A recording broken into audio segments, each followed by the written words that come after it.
Hey folks, welcome back to another episode of Chief Talk. It's hard to believe, but we are at the end of 2025. We have some great updates as we wrap up December and some planting tips for this winter as well.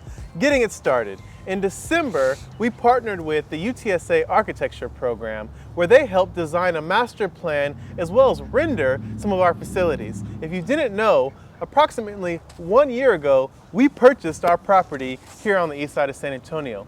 And now the next step is redesigning and rebuilding almost every single square inch of Gardopia. And that starts with a master plan. And so these students took some conceptual ideas.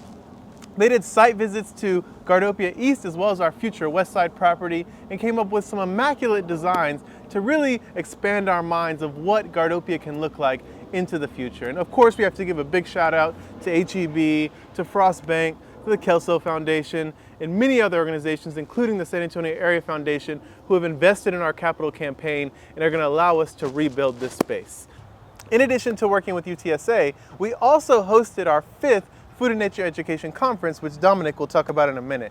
In addition to the conference, we added an urban farm tour, partnering with the San Antonio Food Bank, San Antonio College, Bexar County AgriLife, and Commissioner Tommy Calvert at the brand new Greenies Urban Farm, and Armadillo Gardens, which is an amazing quarter-acre market garden here on the east side of San Antonio. And then later in the evening, we had a food system social at the Greenies with a panel discussing the strengths and weaknesses of San Antonio's food and ecosystem. It was a great event, and then we transitioned into Saturday. How did it go, Dom? Yeah, we love having our annual Food and Education Nature Conference, which has really grown across the years. I remember we first had it here at Gardopia. It was a little rough outside. I remember it was windy.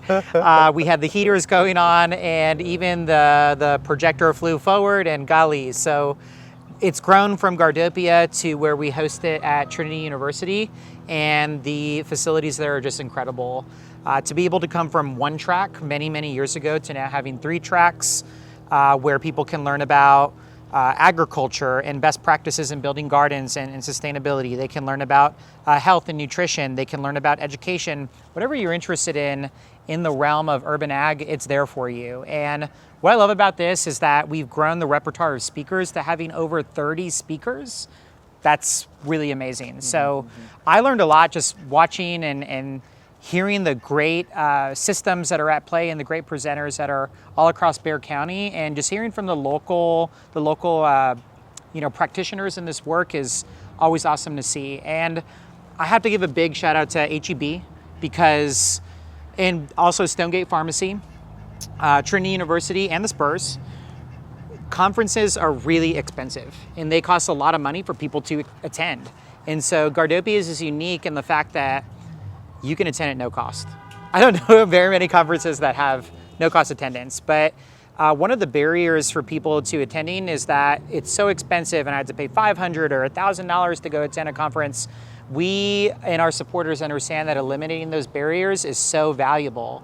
So anybody can come, or anybody came to our Food and Education Nature Conference, and then that was also paired with amazing cuisine by one of our board members, Chef Dave. And that really just shows the spirit of goal number 17 of the Sustainable Development Goals, which is partnership to achieve the goals. It's not just the Gardopia staff that are out there. So many people come together to create an amazing day of education, of advocacy, and just getting out and being in camaraderie together. So yeah, love it, and it's awesome to see. Stay tuned for year number 6, 2026. What else, Sherry, happened in December? So we just ended our urban farming and gardening masterclass, and this was our biggest class. We had 56 students in this class, and so I just want to thank all of our students. This was our 11th semester of teaching this class. Dom, Stephen, and myself were the instructors, and we're looking forward to the spring. We had amazing projects at the end of the semester presented, from anywhere from a full homestead to their own business to where they were farming and cooking stuff up. And so it was a great semester with these students, and I really appreciate everybody who turned up and did the full 12 weeks with us. And this was the last fall semester that we'll be using our amazing outdoor classroom, because we're building a brand new outdoor educational center. So I'm excited for next fall when it's not cold outside and we have lights and all that good stuff. But for the 11 semesters that have bared with us in our humble beginnings, thank you so much. Before we get into our tips for this winter growing, what's in that bag? What's in that bag, y'all? I know you want to know what's in that bag. What's in the bag? What do you think? You gotta shake it a little bit. I don't know. Seeds? It has to do with water. Water. Water. Let's see. Nozzle? The nozzle. That's good. That's a good one. Okay. A little Say warmer. valve. A valve. Okay. Yeah. So close. Solenoid. Close. This is ta-da! A low pressure water timer. And so people always ask us how to keep plants alive. And of course, having an irrigation system in South and Central Texas is critical. We know it gets really hot and most people don't have enough time to water, or maybe you want to sleep in and you got to go to your kid's game. People just really neglect the watering component. And so that's why having an automated watering system really helps. But we have gone into instances where there is no water nearby. And so then you have to start looking at maybe a water tank or rainwater collection. And so with rainwater collection, we know that pressure can be limited as the water goes down, right? Maybe in the very beginning when the tank is full and it has 500 gallons, it's fine. But as it gets lower and lower and lower, the pressure is lower. So this is a Toro low pressure water timer that will actually work with extremely low amounts of water in a tank. So highly encourage you to consider this. It is more analog, so it's not digital. You can set it with this little timer and it can go, based off of 3 minutes, 10 minutes, 15 minutes, all the way to running for 2 hours. And you can set your frequency to go 1 hour, 2 hours, 3 hours, 6 hours, 12 hours, every 2 days, every 4 days, or every 3 days. So I encourage you, if you're looking into rainwater collection and you haven't been able to find a timer that will work with your system, look at this Toro timer. And rainwater is really superior to tap water. We'll talk about that maybe in the springtime.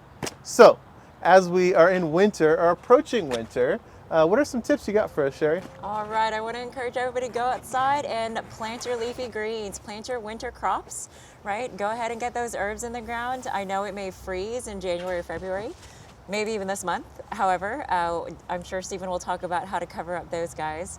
And so just want to encourage you, this is the time of year where we can grow the most. And so all our broccoli, kale, cauliflower, brassicas will all be in good production during this time of the year. And so, yeah, that's my planting tip. Just get out there and get those winter crops in the ground. It is time, it is time. What about you, Dom? What you got for us? It's about fertilization. So making sure that you have the right fertilization regimen is so valuable. And people, picking which one is going to be the best at which season is very, very important. So typically in the winter time, what you want to do is get something that mineralizes very quickly, so it'll degrade fast, and nothing does that better than manure-based compost.